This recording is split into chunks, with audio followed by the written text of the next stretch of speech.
Howdy, all you delicious people. I'm here today to review Falling Down. This is a 1993 movie. So, going on to this film, immediately I would have to, at first, go on and say here that this movie may not be for everybody because there is certain languages and there is a dark story at some point within this film that people could go on and may not enjoy. But while I was going on in this movie, I could really go on and really just have a lot of points that this movie makes for me to just like, oh my god, like this movie, like anybody would have these points in time where they have had these grievances for the longest time, and we have a character here that voices those grievances, who is to go on and possibly at some points uh, justify to us certain people that are too desperately just want to take, steal, and or just want something from this character, of which that he is just like, okay, fine, sure, take whatever, I don't care. Because we have this guy who is to get to this point to where he is just so done with his life, going on and having this breakdown of sorts, to where he is just going on and walking away from his car because he has just had it with everything. Going to the point of him, of course, deciding to uh, just take what life is to give him. He instead is to just know, like, I'm going to take back. Like, I'm finally going to go and tell these people, like, what I've always wanted to tell them for the longest time. And so we go into this movie and we have William Foster, who, of course, is to be a guy through IMDb who will be called Defense because his license plate will say so. But we have this guy being actually William Foster. So, going into this movie, like, I had a pretty good amount of laughs in this film. And at the end of the day, hopefully I could say that I, like, there's a lot of moving parts in this movie, and there's a lot of repeated things that eventually I will forget or get confused by, but justifiably I will try to bang all of this stuff out.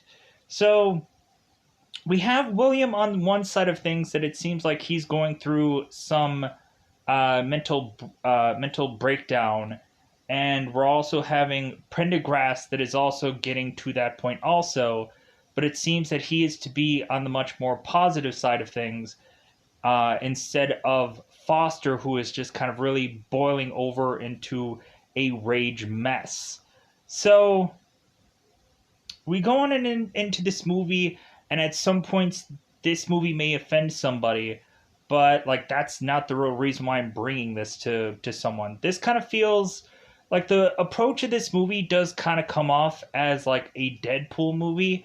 If Deadpool was to just go on and just go through a town and just harping on the fact that that any number of these people are all just taking advantage of William, and he's finally going to purposely point that out.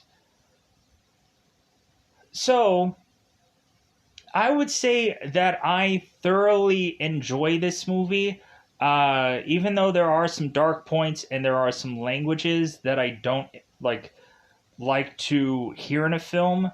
But other than that, like I enjoy this movie. I enjoy this film. And I go on and I'm like, yeah, through most of this film. But I'm also having a good laugh, a good freaking cackle, also through this film, enjoying it all the way through. So, with that said, where can you go on and conveniently watch this vigilante character go on and seek out his own personal justice?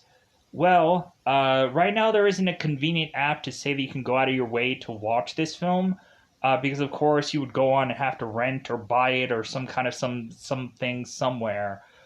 But I can give you a list of apps that I've been using over a number of months to justify that you can go on to possibly a number of these apps and possibly find this movie.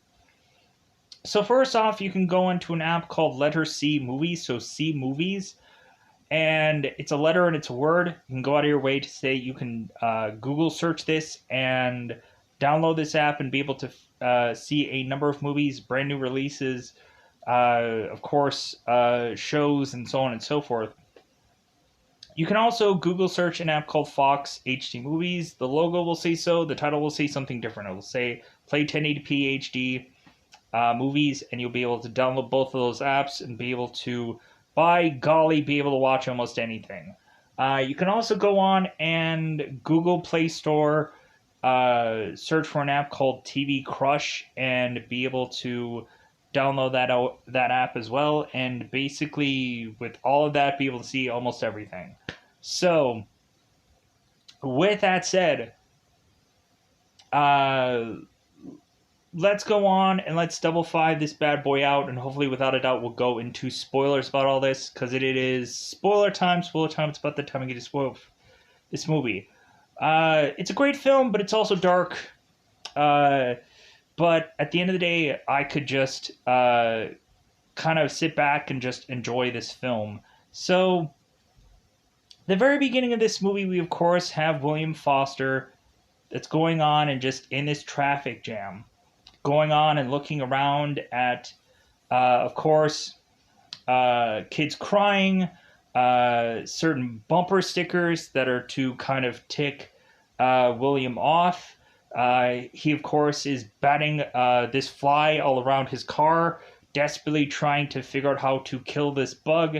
So, the more and more we have William who's just stuck in this traffic jam, so much so that he's like, you know what? Like, I can't take this anymore. I'm going home. To where this guy who's like, hey man, where are you going? He's like, I'm just going home. So we have this guy just decide to take off. And so we, of course, have it to where a detective named Prendergrass is stuck in this traffic jam also, realizing that there had been a guy that was behind William calling this cop over to have this car get towed. So we, of course, had this guy filing a report saying that this guy was to go off and leave his car behind. And so we, of course, have this police officer in Prendergrass pushing this car off to the side so that way traffic can continue. We, of course, have Prendergrass going and talking to this police officer who's giving him nothing but lip. Prendergrass is going on saying, like, hey, I'm a cop just like you. Hey, like, this is actually my last day on the force, and so on and so forth. And the guy's like, yeah. Like, I don't care. Like, I just want this car out of the way so this problem is resolved. So all of a sudden, Prendergrass is going on and trying to do the nice thing by shoving this car out of the way, and then realizes that this police officer's motorcycle is going to tip over and fall. Prendergrass tries to go and grab onto it, and we have, of course, the bike officer, the motorcycle officer, who's like, hey, don't touch my motorcycle. And he's like, okay, all right, well, it's just going to fall over. So we're going to find out that Prendergrass is going to be the detective that, of course, is going to be hot on William's case, when it seems that all of these kind of random situations are all tied to this one man.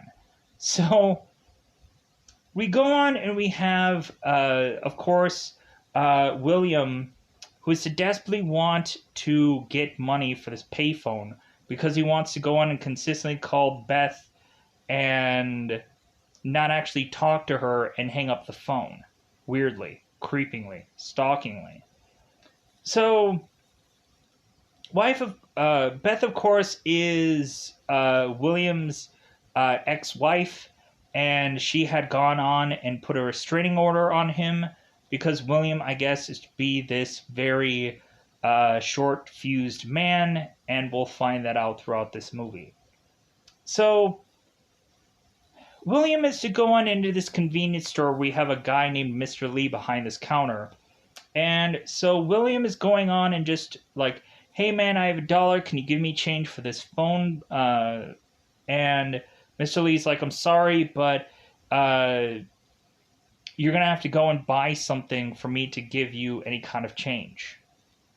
So we have William that goes on and just to go through this store and is to all of a sudden see this one Coke, and he starts kind of rubbing it all over his head because it's, I guess, a really hot day.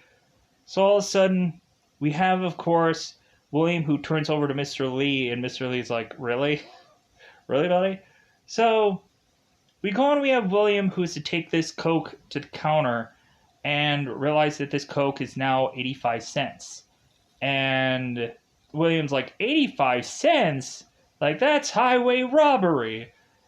And because I guess this guy had gone on and jacked up his prices. And so we go on and we have William that's like, is griping about how this guy is to possibly come from wherever he is to come from. And he doesn't even speak English properly. And that at some point, his country had lent this guy's country, like I'm sure a ridiculous amount of money, but he doesn't know how much it was.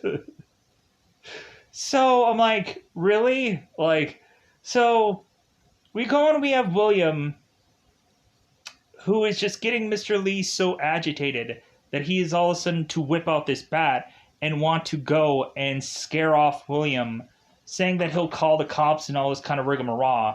And so William's like, dude, like all I'm wanting to do is just get change for $1. That's all I want to do. So we finally go on and we have William that is to grab this bat from Mr. Lee, going and smacking and smashing some things. And then now William is to go on and want the prices to be back to a time period of 1965 and have all these prices actually justified. As if we have William who's getting the friends and family discount from this store. So we go on, we have William who's starting to ask for a number of prices for donuts, for batteries, and every single time that we have this guy giving us this high price, we go on, we have William who's destroying these donuts, destroying this whole battery aisle because it doesn't make sense to rationalize this price. Going on and having us realize that there probably had been a number of places that had went on and done price gouging because it's the convenience of it.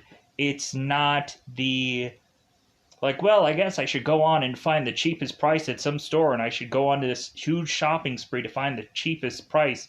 No, you're going to go and find the convenient price, which is way higher than you actually should have bought it for. So we go on and we finally have William who's tossing and beating the out of all this stuff. So we then finally have it to where William's like, how much for this Coke? And we, of course, finally have the guy who cements is like, well, it's 50 cents. And William's like, good, yeah. So now we go on and we have William who pays his 50 cents and puts it in the register. Because we have Mr. Lee that's going on and saying like, hey, just take all the money from the registers. Just rob me. And William's like, no, that's not what I'm wanting to do here. I'm just wanting to get money for my phone call. That's all it really takes. So we just have William that goes and gets the right amount of money and then leaves. He doesn't steal anything extra. He just leaves and takes this bat along with him. So as William is to go off here, we go on, we have Mr. Lee that is to go to this police station and file this report stating that his store was vandalized and someone was to steal his bat and someone was to go on and pay for this Coke, and Prendergast is going on and having this guy being handed to him by Detective Brian. And so Prendergast is like, oh my god, like, this isn't even a case. Like, this makes no sense. This guy didn't really like do anything. That just seems kind of weird. So they let it slide. They just let Mr. Lee out of here. We have Mr. Pendergrass go on and have this guy explain the look of this guy, saying that of course he's to have a white shirt and tie. And Pendergrass is like, well, what color was the tie? And Mr. Lee's like, I don't know color.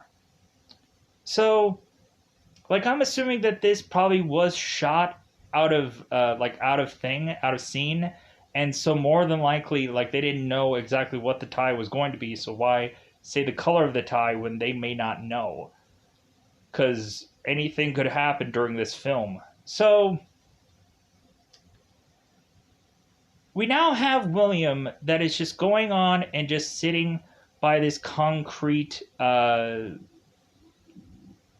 like disheveled staircase looking thing. It's just some spot here, some stoop. So all of a sudden, William is going on sitting here with all this graffiti that is to be all over this concrete slab that he's just sitting on. And so all of a sudden, we have these gang members going on and wanting William to stop sitting at this one place.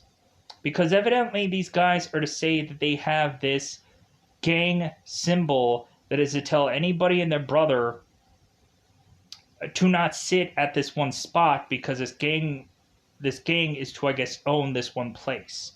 So William is like, well, maybe you should have had this symbol like be written in English so I could read it to not have me go on and be confused that I wasn't supposed to sit here. So we go on, we have William who's talking to these gang members, and so all of a sudden he's like, you know what, guys, like, I get it, like, I understand, like, I can completely, like, get the fact that I'm in your neighborhood, and, like, you know what, like, I can understand if I was going on and having some stranger go and sit in my backyard, I would probably want to go on and want him to leave too. So you know what? Here's what I'm going to do. I'm going to go and leave. I'll leave, all right?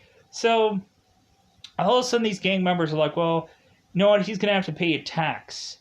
So they're going on. I'm like, you know what? This briefcase looks pretty good. How about you give me your briefcase?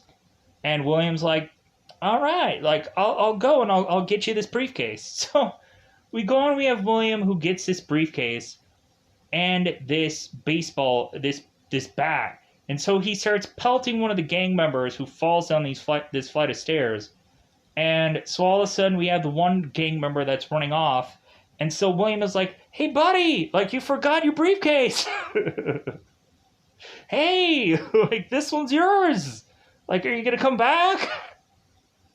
So this guy just starts running off. So let's cover some side stuff before we get to the part 2 of the gang member thing.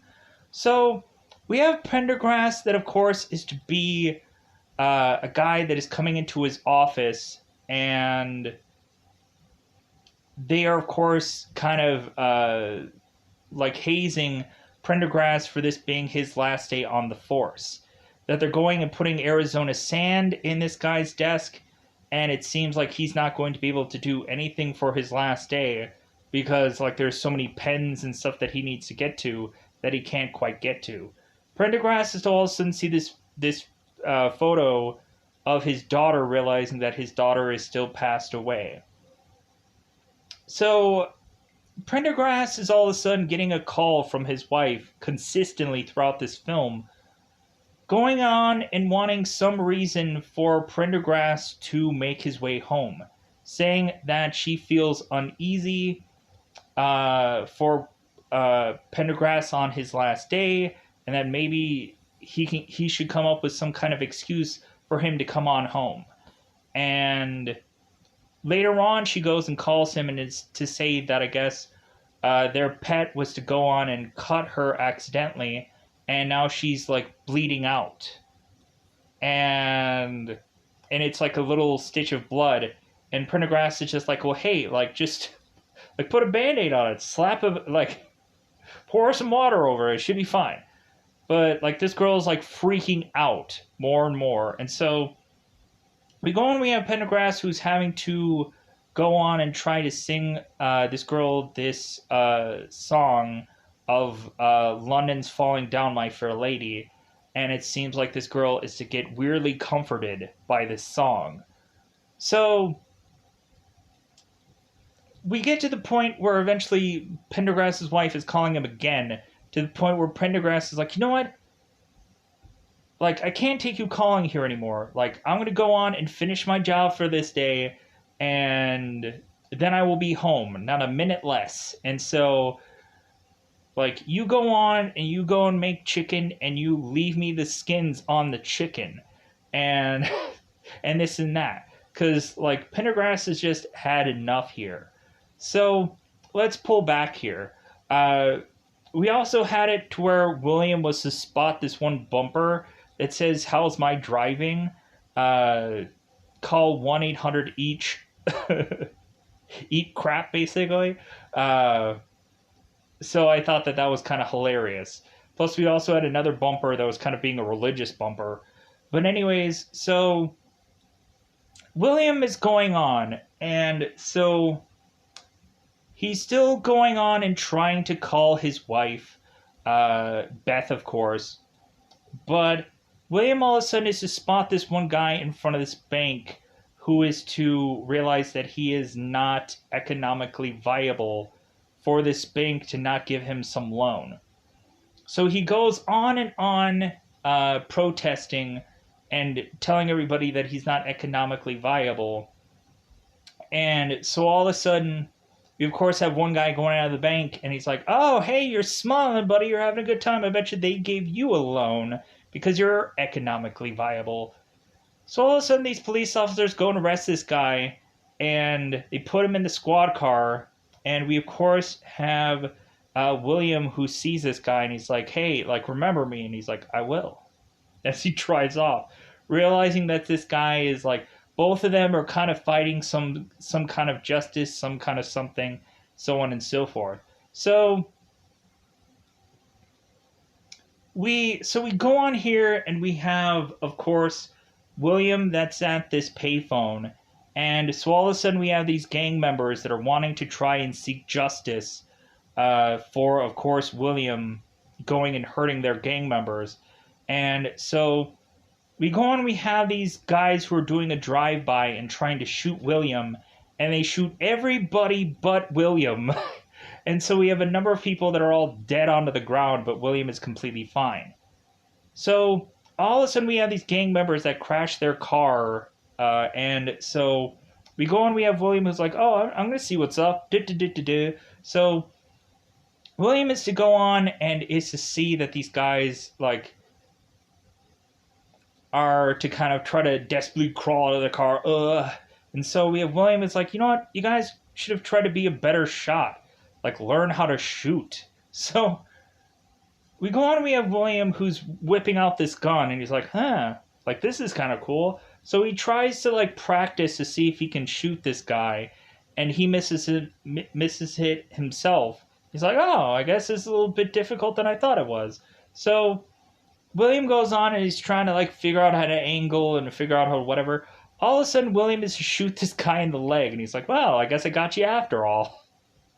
So William goes on and is to find this gym bag full of guns, and so William is to grab all these guns from these gang members and is to walk off. They're like, tra la la la la. So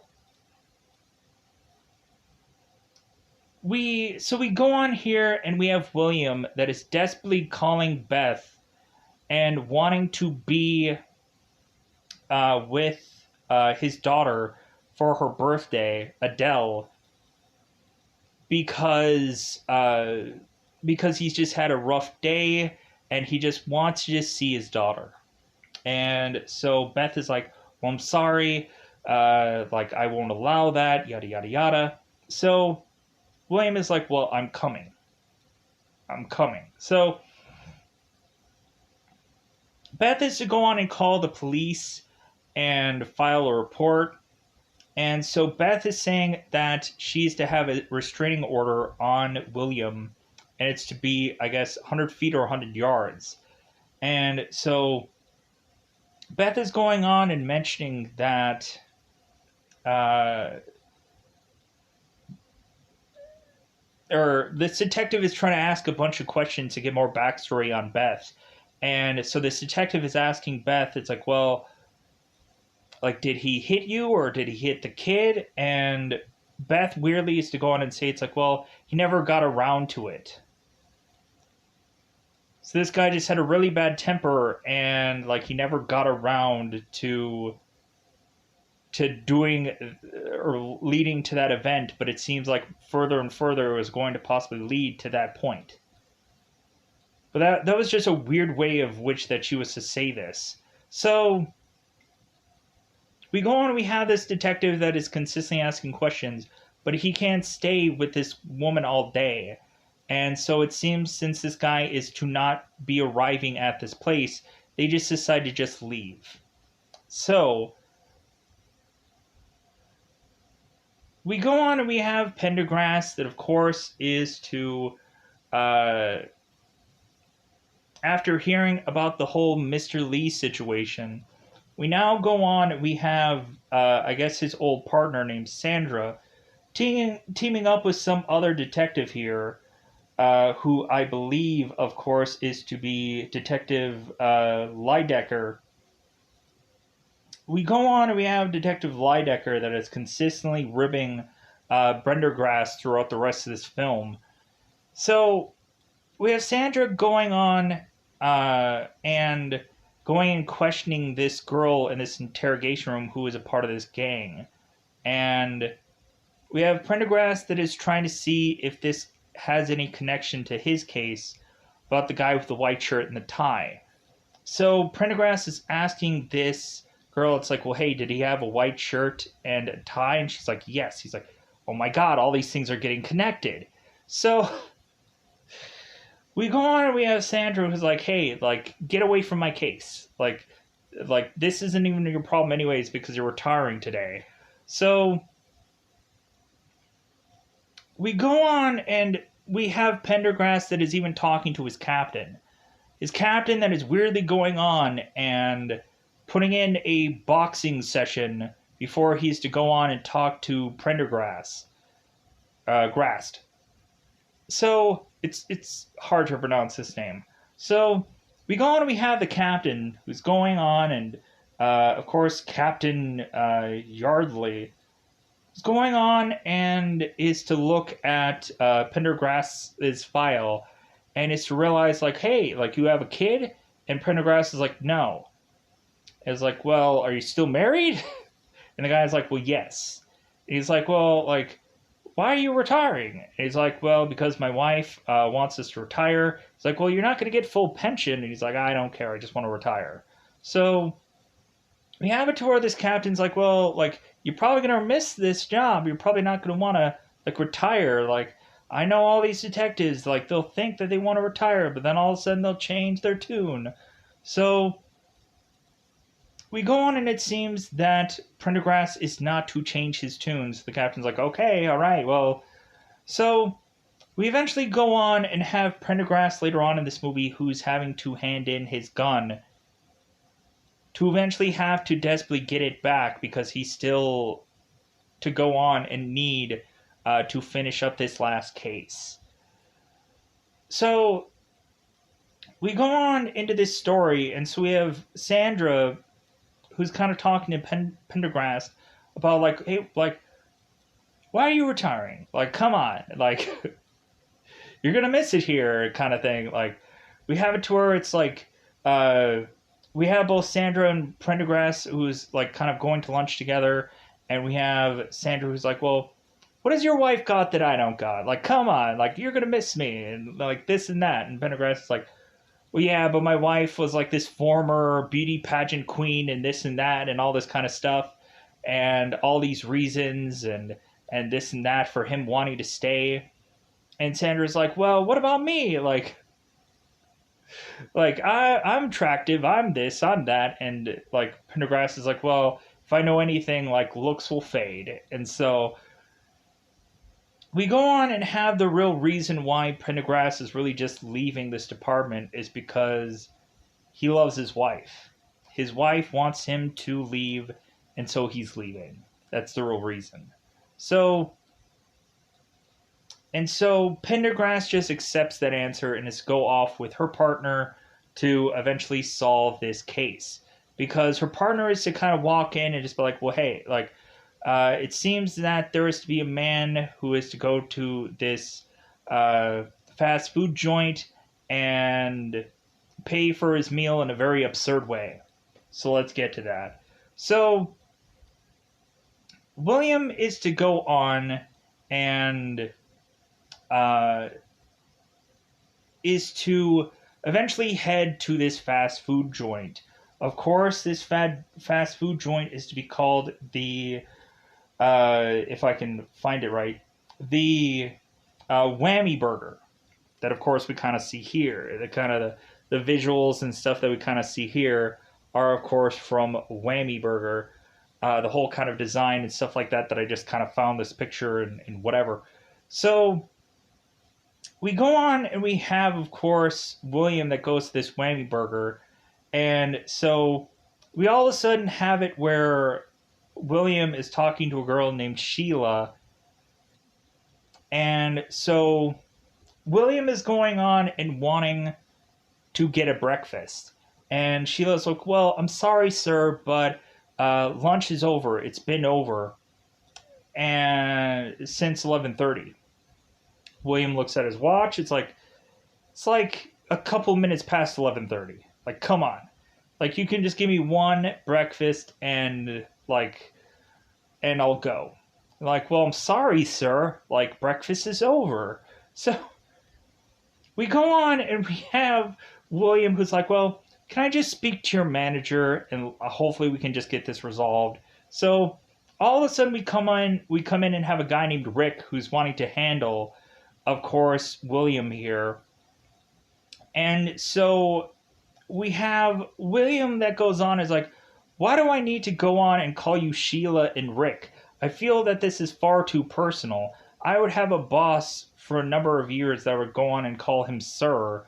And this just feels so strange that I'm having to call you Sheila and Rick, and I don't even know who you are.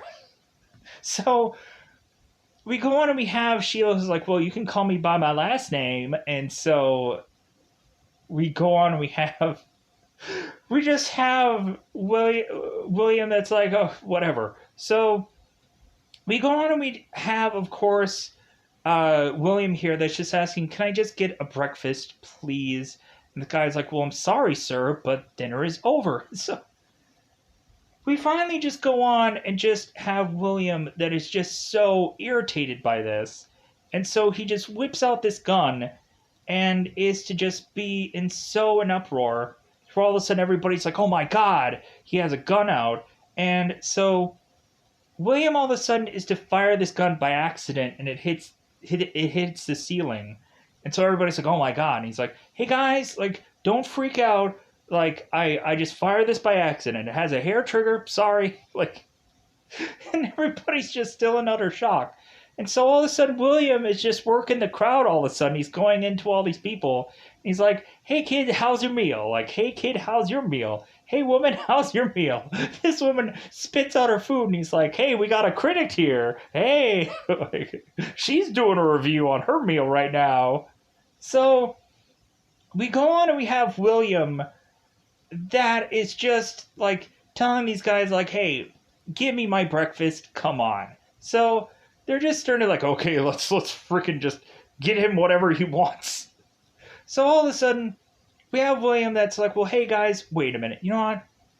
I feel like this is a lunch meal, everybody else is eating lunch. How about I just go on and I eat lunch? You know what? Like, just give me like this like lunch meal and I'll be out of your hair. So we all of a sudden have it where these guys are scrambling to get this order instead. And so they're kind of handing this over to William. And he's like, you know what, this, like, he starts, like, poking through, and he's like, you know what, this burger, like, this looks nothing like the picture. And I'm like, heck yeah, like, because really, when looking at it, that burger that's in that picture isn't real.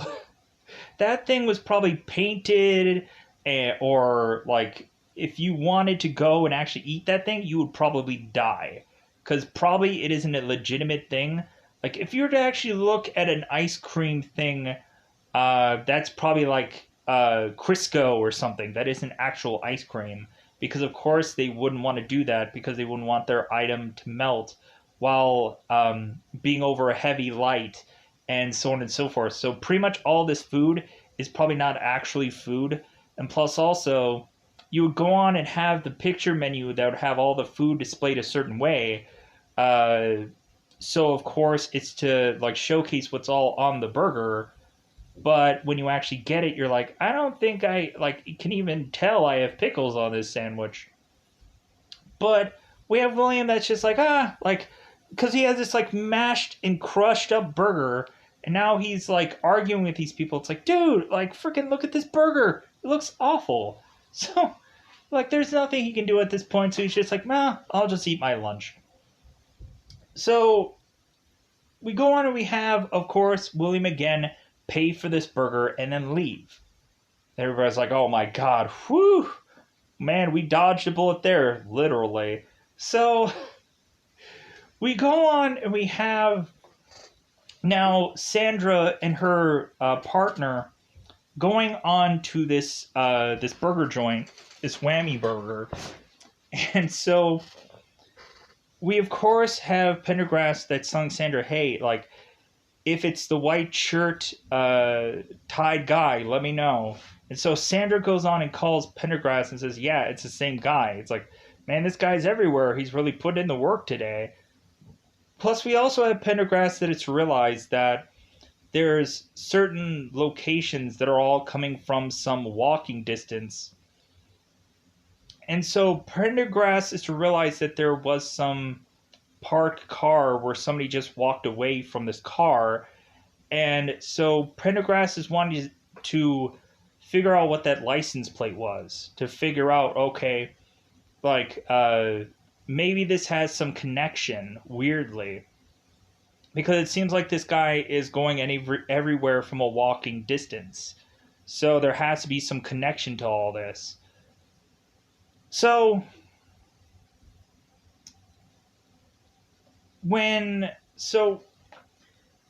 we have, of course, William, or Foster, that goes on to this surplus store. Where, of course, we have a owner that wants to basically scare his customers away by either offending them or to go on and just have this language of which that I will not want to repeat here.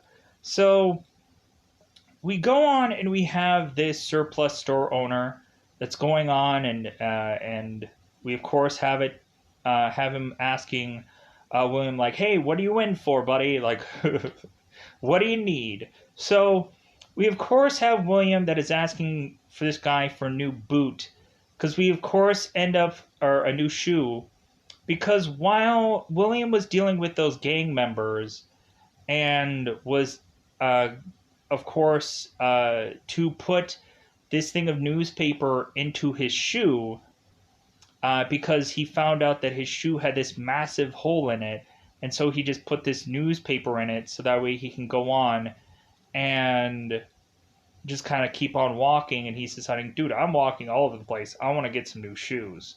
So we of course have it where William is talking to this store owner, and we have him go on and tell him about these shoes. So at first he is to, at some point, weirdly recommend this shoe that is to be commercially what people want you to buy, but it's all, like, it's not really going to do you any good. So then this surplus guy turns around and is to recommend this shoe that actually is going to last the longest and is going to work for this guy the best. So he's like, okay, I'll take this one.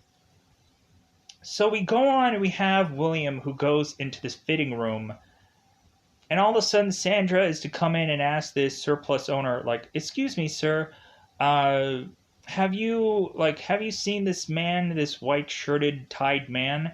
And the surplus store owner is like, "Nope, haven't seen him."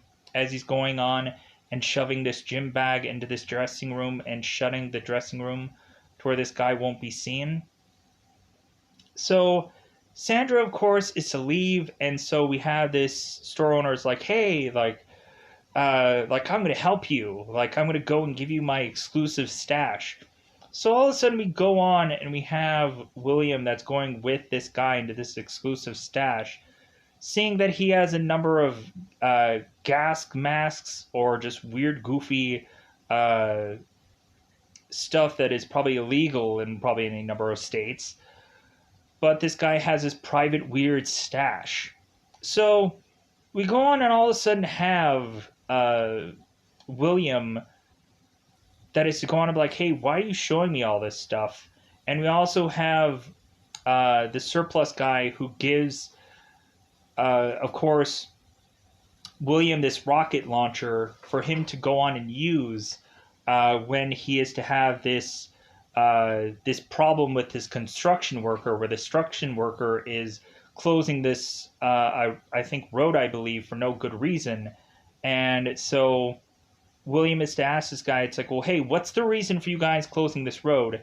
And this guy is like, "I don't know. Like, there isn't a real good reason here." And he just goes on and makes it up. And he's like, "Aha! Like, so you're, of course, making this up." So we go on and we have, of course, uh, William here that goes and uses the bazooka to destroy a part of this underground piece of road for them to have something to fix after all. And we have this kid going and giving William step-by-step instructions of how to use this bazooka, and so he does. So we go on and we eventually have it where the surplus guy is wanting to help William because him and William are one and the same. And so we go on and have William's like, "No, I'm not. I'm not the same as you." So all of a sudden we go on and we have this surplus store owner who gets more and more frustrated. And all of a sudden is deciding, "You know what? How about I go on and how about I do arrest you and bring you in?" So the store owner is trying to cuff William, and he's having problems because William will not release one of his hands, or otherwise he'll fall. So William is to go and jab this store owner with this butterfly knife that William was, of course, to get from the gang members, and he was going on and trying to test how he can go on and try to use his butterfly knife, but he couldn't get it done properly. So he's just like, "Man, how do they do that?" So we go on and we have this guy who kind of gets back up from this stab wound, and we eventually have William who shoots him and then goes on and changes his clothes. So we also have another moment that I'm going to do out of order here, because this also is a pretty funny moment. So we go on, we have William who's walking through this one environment, all of a sudden to be stopped by this homeless man that is a desperately wants some kind of money. And so this homeless man is going on and telling William here that he is to have a car off to the side that, of course, is to need gas. And if William could just give him some money because he's out of town and he just needs a couple of bucks to get to where he's going, he'd really appreciate it. And so all of a sudden William is to go in and say, it's like, "Well, where's your driver's license and where's your car?" And the guy is like, "Well, yeah, about that." And so William is just like, "Well, of course. Like, of course you don't actually have a car. Of course you're just feeding me some lie." And to the point where William is like, "Get a job, you hobo." So we go on and we have this homeless person is like, "Well, how can you say that to a veteran that fought in Nam?" And William is just like, "Wait a minute, like, how can you have been in Nam? You would have been like a drummer boy because you would have been like 10 years old. And the homeless guy is like, well, I meant Gulf. I was in the Gulf War. And William's like, sure, I believe you. So we go on and we just had this homeless man who's like, well, hey, just give me anything. Give me one of those give me one of those things of luggage that you have there. Give me your briefcase. And so William's like, you know what? Fine. Like, if it gets rid of you, like, here's this briefcase. Like, I don't need it anymore. Here's this briefcase. Here you go. Because this guy will say that he can go and take this briefcase and get a week's worth of food out of this. So William goes on and gives this guy this briefcase, and so this guy is all of a sudden, he doesn't give a about any of the food or any of the stuff that's inside this briefcase. All that he cares about is that there might be some money in this briefcase, which there isn't. And so all of a sudden this homeless man is going on, it's like, like you stiffed me, there's nothing in here, as he's chucking the apple over by William, and so William is to kick the apple away. So so we now go on and have like William making it to the surplus store. But I wanted to tell that story because, of course, we have it to where these guys are coming up with these sob stories for us to just start to poke holes at it, and for them to be like, like, yeah, you didn't prepare for that now, did you? So we go on, and we, of course, have William, who's calling Beth again, saying that she is coming to his daughter's birthday party. So, and of course, Beth is just like, no, like, you're not coming here, yada yada yada.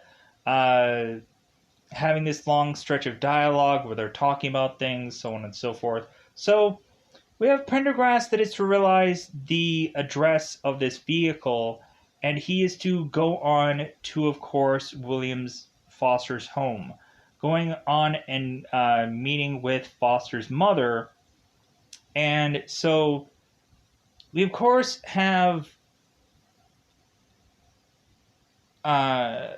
Pendergrass that's talking to Foster's mother, and she, of course, is saying that Foster is to be at work and he can't be reached right now. And so Pendergrass is telling Brenda, like, hey, go and call this company and see if he's there. Sandra ends up coming up with the result that this guy was let go like a month ago. And so we have, of course, Foster's mother that's going on like, well, where has he been this whole time? Where has he been going on and eating his lunches? And, like, how has he gotten by all this time? And so we go on and find out that these detectives aren't really going to get answers from this woman because this woman has no real clue. So we're going on and having them try to track down Beth's wife, trying to figure out, like, okay, he must be going for her. That must be his goal. So we go on and we, of course, have William that is now going through inconvenient ways to make shortcuts to try and make it to Beth's house. We also had Pendergrass that was trying to leave to go on and try to get to William Foster. And we have these guys that are going and doing this big lavish surprise party for him, bringing on this dancer and going on and having this lavish party for him. And Pendergrass is just like, hey, like, I gotta go and I gotta do a thing. I'm sorry, I gotta leave. And so, like, hey, like, what, you have no interest in this dancer? Like, what? Like, do you not have interest in women anymore? Like, hence why you have the wife that you have? So, all of a sudden, we have, of course, Detective Lydecker saying this. And so, Prendergast is going on and blasting this detective in the face and walking off as he's like mother effing everybody because he's getting out of here anyways. So to where we have it to where at the end of this movie, you have Pendergrass going and telling his own captain to, like, hey, you, like, I'm getting out of here, you, captain, I'm getting out of here, I'm getting out of here, you. So, so we go on and we have William that's going through this golf course to cut through to get a shortcut. All of a sudden, we have these two golfers that are going on like, "Hey, man, you're on my field. Hey, I'm trying to play through here. What's going on?" And so we have William who's just like, "Man, like, why are you even here? Like, shouldn't there be something that is to be much more benefiting all of this land that there's here? Like, shouldn't there be a playground, or shouldn't there be something that would be a lot more fun for, like, kids or something?" And so this golfer is just going on. It's like, well, hey, like, I paid my dues to go on this course and whatever. So we go on, and like evidently weirdly we have William that's like trespassing. We're going to find out that that seems to be some kind of theme here.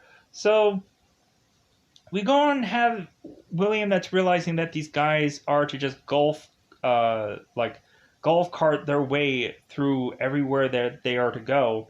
So William goes on and is to shoot this golf cart, creating one of the golfers to go into this heart attack. And so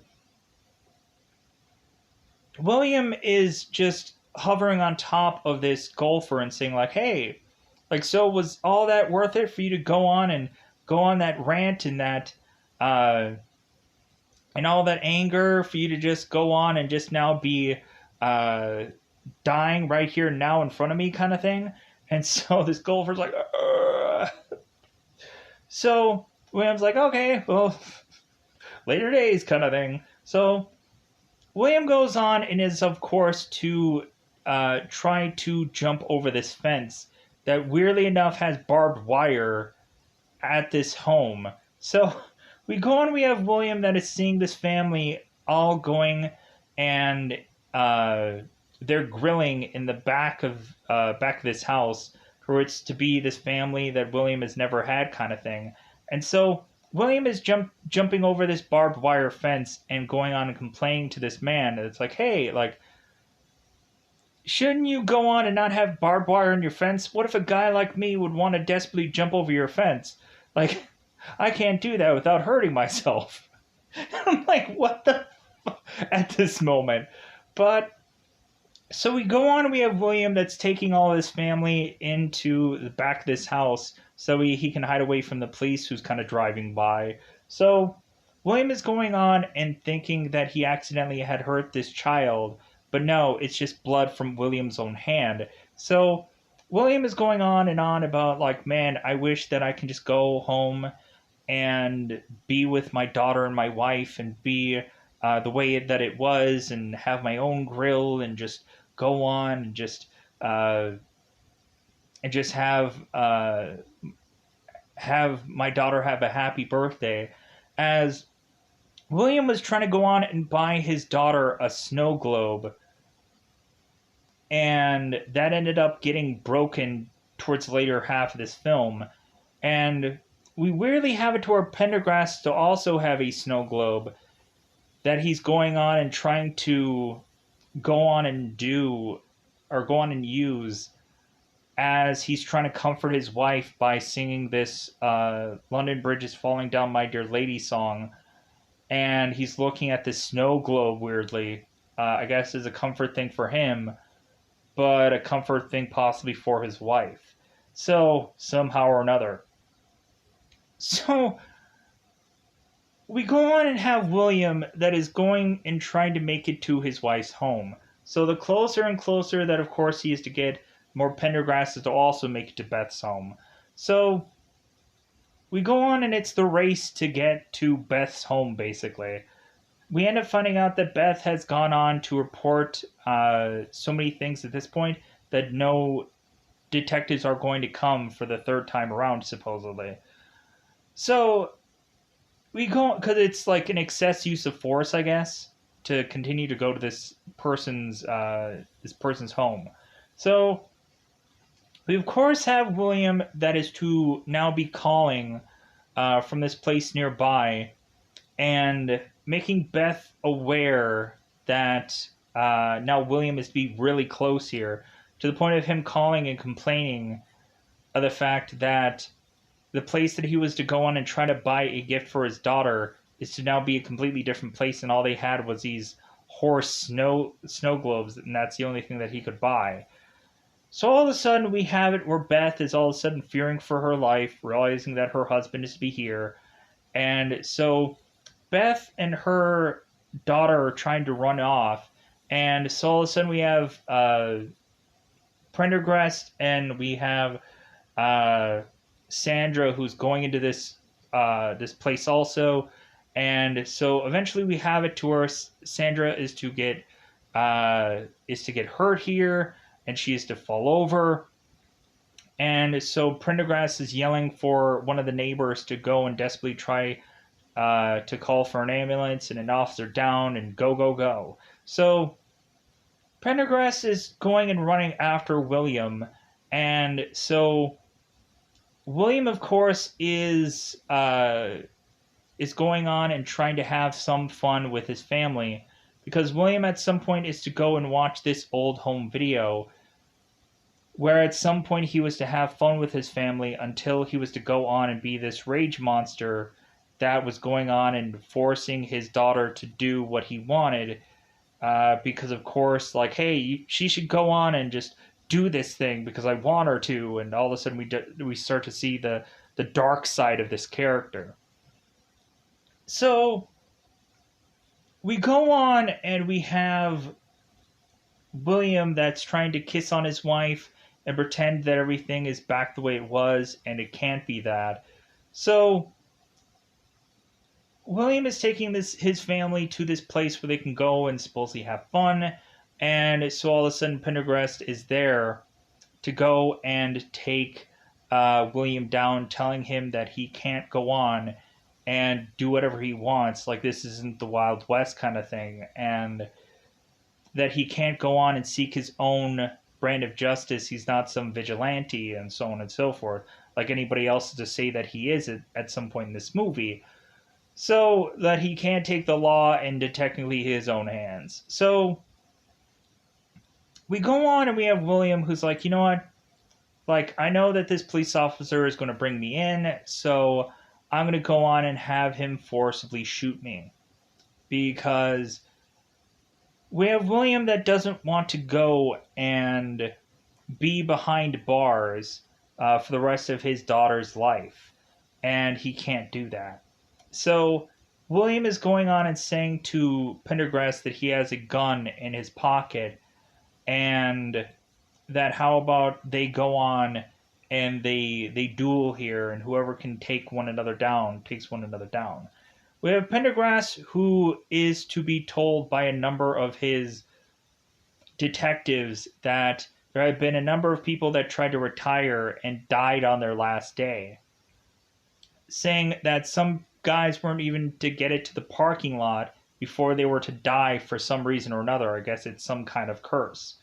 So we go on, we have Pendergast that's going and getting for his gun, and we find that William just has this watered squirt gun that he has out for Pendergast to shoot him and have him fall over this this thing to fall into this water to supposedly die. So now we have Pendergast that's going on and checking on his partner, realizing that she's okay. And so now Pendergast is going on and talking to Beth. And it's kind of funny because Pendergast was talking to William and saying, like, man, you're the whole reason why I'm having to wait on my chicken meal. Like, you're the reason why I'm, like, waiting for some cold chicken at home. Like, come on. So we go on and we have Pendergast and Beth that's having these exchanges, because all of a sudden we still realize that Adele is having this party, this birthday party, and Beth is like, well, what should I do? And Pendergast is like, well, just, I guess, have this party, I guess. There's nothing you can do.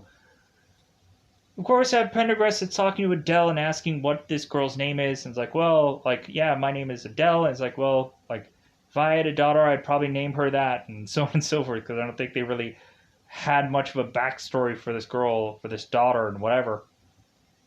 So we go on, and we have Pendergrass that is going and telling his captain to F off, and he's getting the F out of here, and F whatever, and F this and F that, so on and so forth.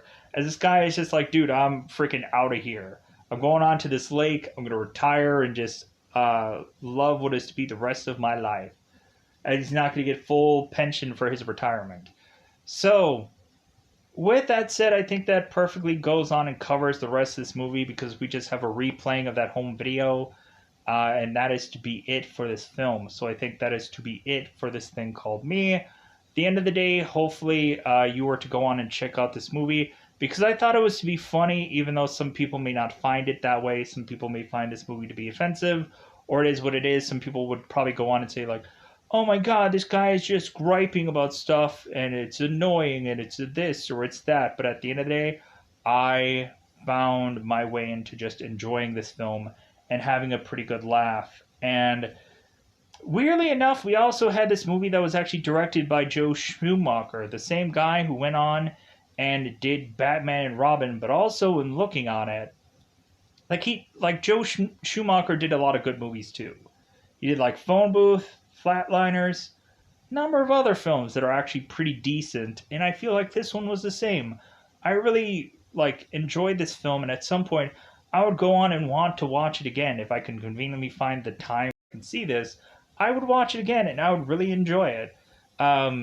Because at the end of the day, we have it to where this movie's to have grievances, like any number of movies would go on and have. Like when looking at this movie, I also can see like Clerks, like where Clerks would go on and have all these like certain grievances, like store grievances and stuff like that, and I'm immediately like, yeah, this movie is like so like relatable. Like Clerks and Falling Out is somewhat relatable to have us have a number of grievances that we would all have, but we would never act on any kind of vigilanteism or vengeance for any number of that because that's all you can do at the end of the day is just kind of shrug your shoulders and be like, well, this sucks. And that's all you can do.